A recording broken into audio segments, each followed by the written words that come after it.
Walau apapun caranya jua engkau mendaki gunung yang tinggi.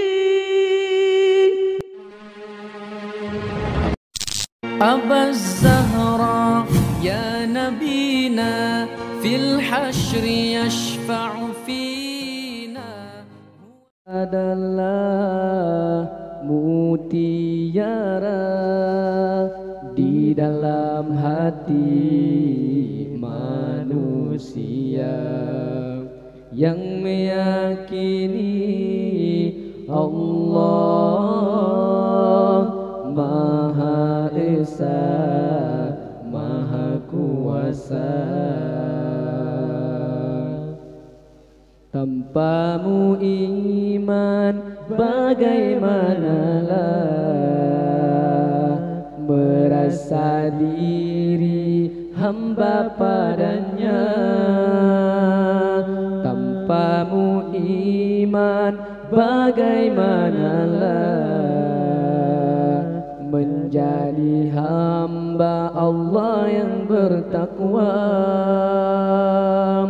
Iman tak dapat diwarisi dari seorang ayah yang bertakwa. Ia tak dapat dijual beli, ia tiada di tepian pantai. Walau apapun caranya jua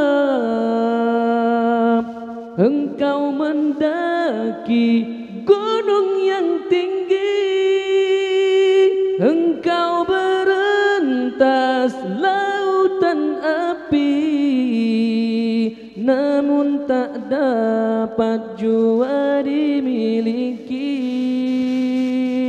jika tidak kembali pada Allah, jika tidak kembali pada Allah. Iman adalah mutiara di dalam hati manusia yang meyakini Allah Maha Esa, Maha Kuasa. Tanpamu iman bagaimanalah merasa diri hamba padanya. Tanpamu iman bagaimanalah menjadi hamba Allah yang bertakwa. Iman tak dapat diwarisi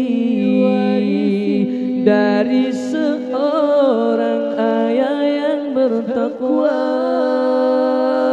Ia tak dapat dijual beli, ia tiada di tepian pantai. Walau apapun caranya jua